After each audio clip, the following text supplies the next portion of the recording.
Hi, and welcome to my tutorial of 15 different filters for video capture. As you can see, I have all 15 here. The first one is a original, so we have something to go from. And then the invert comes when I go to the right, and I'll continue telling about going to the right. And when I reach the end, I jump to the left, the furthest to the left, and then I will go right again. So we have the invert, the simple brightness, the simple contrast, the logarithmic image, the exponential image, the gamma correction, RGB to gray, meaning color to grayscale, and then I'm going to use mean filters, both 3x3 and 7x7, which is a disk, and then I'm using the Gaussian, the Sobel vertically, and the Prewitt horizontally. Then I make the image binary. I use emboss, and then in the end I'm going to use crop. And let's look into the code itself. Okay, first of all, I've made a new class with some help from a friend, to make it easier to access in the test app. For example, down here, you just write the unsigned char you've made in the test app.h, or the header of it, and then you point to which function you want to use. Though I'm only using this for the point processing effects.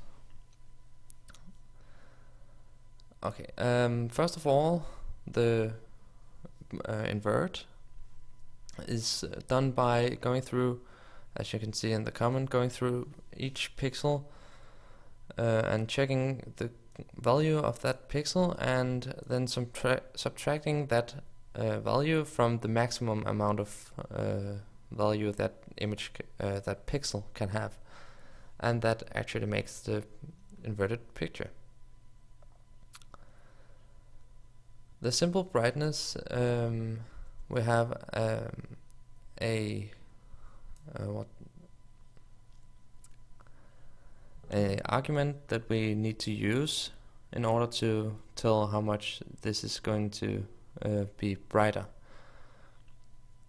First of all, we start out by looking at every single RG and B, meaning red, green, and blue, and then the brightness is decided of the amount which is used in the test app.cpp.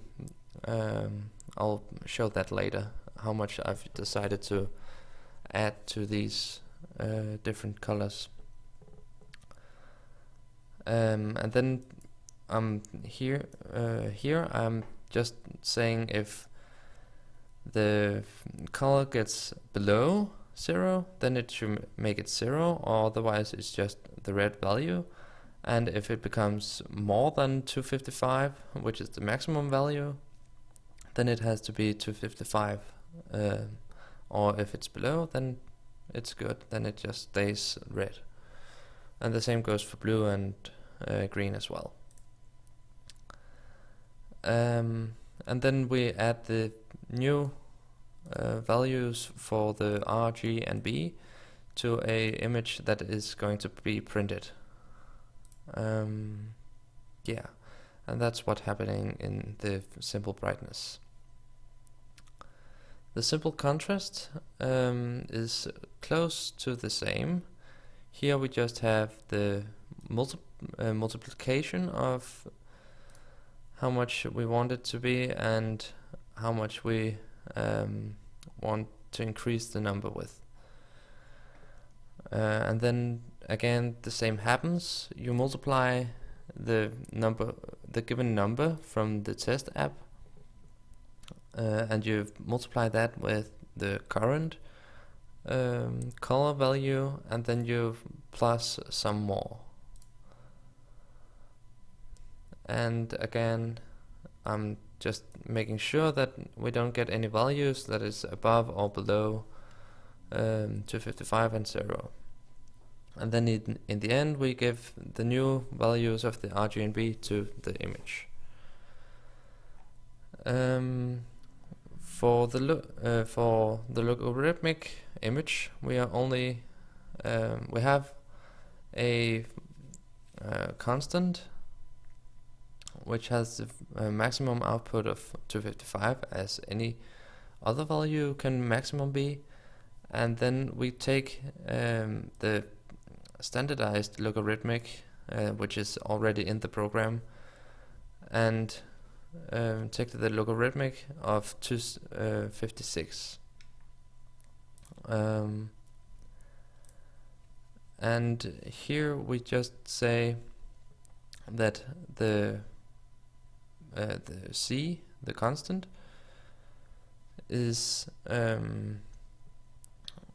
multiplied by the logarithmic to 1 plus the value of the color, in this case red, and green and blue, of course. And then the same happens as the two previous ones, that we are making sure it doesn't go above or below, and we give the new values of RGB to the image, the printed image.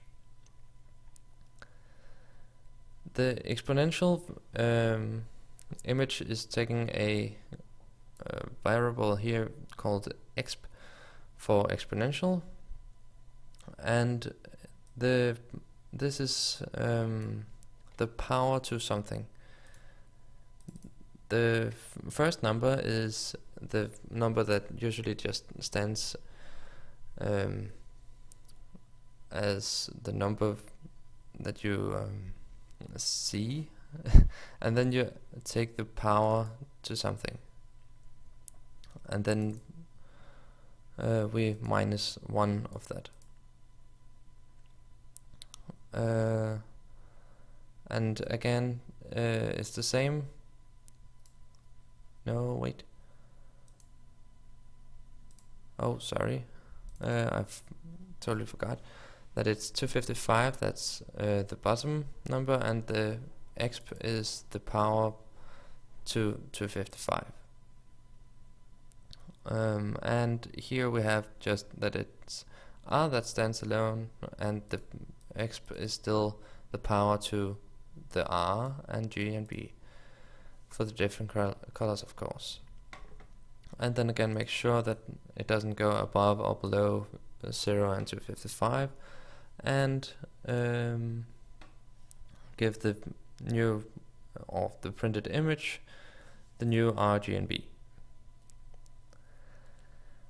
Then we have the gamma correction, which is rather easy. We take the current red and divide it by 255, and then we take the gamma value that we've given up here in the arguments. Then we take the R to the power of gamma value, and then in the end we multiply up by 255 again, and this is done for R, G and B, and the same goes here as the other images. And then there's the grayscale, where we just make sure that each of the R, G and B has the same amount of they're as strong as each other. There's no color that is more glowing or more dark than the other. And then in the end we give the image the grayscale image. And let's go to the test app. In our setup, we call for the video grabber, and we've given it a height and width, so we don't get too big pictures or anything. And then we simply call the different textures and tell them that they're either RGB, meaning colorful picture, or luminance, which is grayscale and binary and all that. And then we have neighborhood operations, which I'm going to tell about in a bit, since they're in here in the test app. And again, we give them the textures if they are colorful or if they are just a simple color, black and white. First of all, we have a kennel called mean, which is going to be used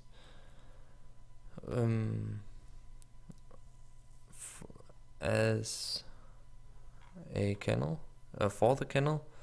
The kennel has been defined in here as a empty 2D array, and the mean is just equal to the kennel.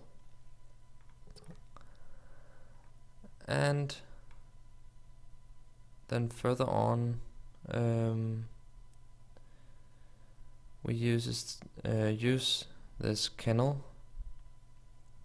Sorry, I had a bit of trouble finding it. To make the mean, which does makes the image blurry. And the same goes for the disk, which I've made here. The disk is so that it's not every single one of them that are has a value. As you can see, 0, 0, 0. Then it comes 1 divided by 25, and I'm dividing by 25 since there's 25 things that are going to be used in the array. And if you look at it, it kind of shows a disk, and it should make the picture more blurry as well. It goes here. Then I'm going to do the Gaussian. I had a bit of trouble finding these numbers, but in the end I found them. I can also use these, though I'm going to use the current ones because it makes the image brighter.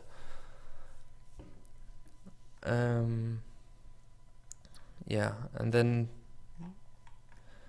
if we go down to the kennel, just a sec, here we use the same for loops as before. We simply tell it to use the third kennel, which is the Gaussian kennel, and then it gives us a better picture.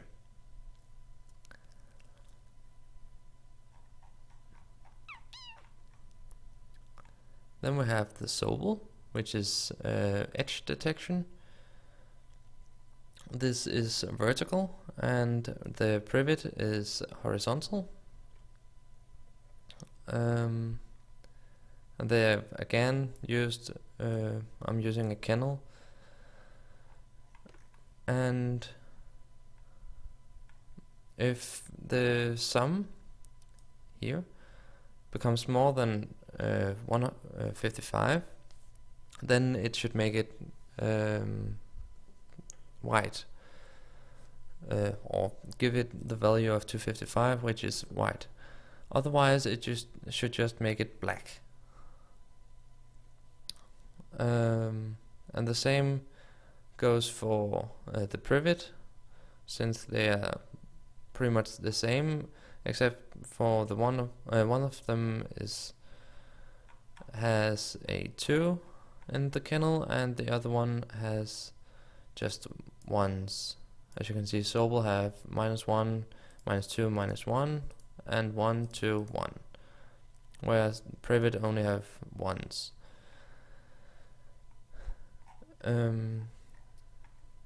Yeah, it does the same with it, that it if the current sum is above 150, then it should make it white, and otherwise it should make it black.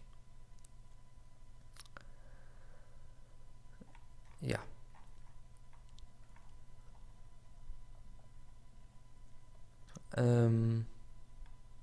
Yeah, and then I'm calling them all the time.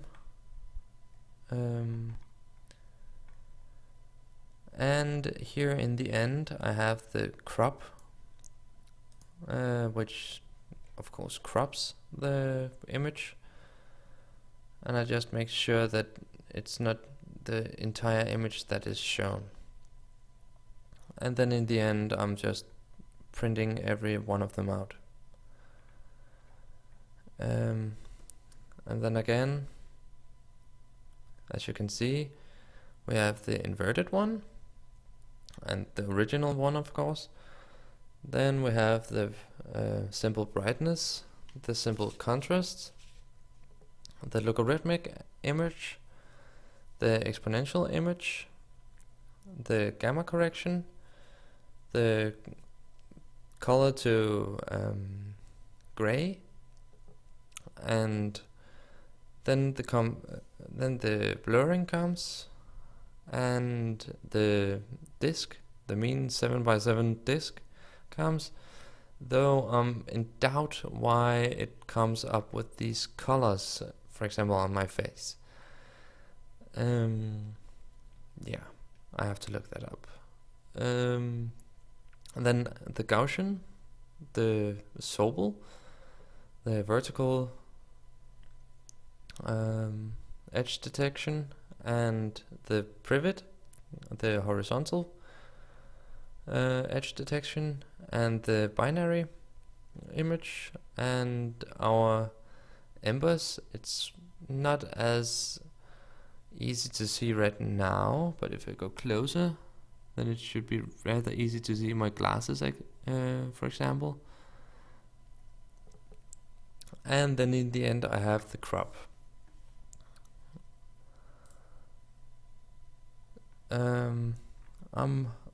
I hope this made any sense. Otherwise, leave a comment and I'll see if I can answer your questions. Take care.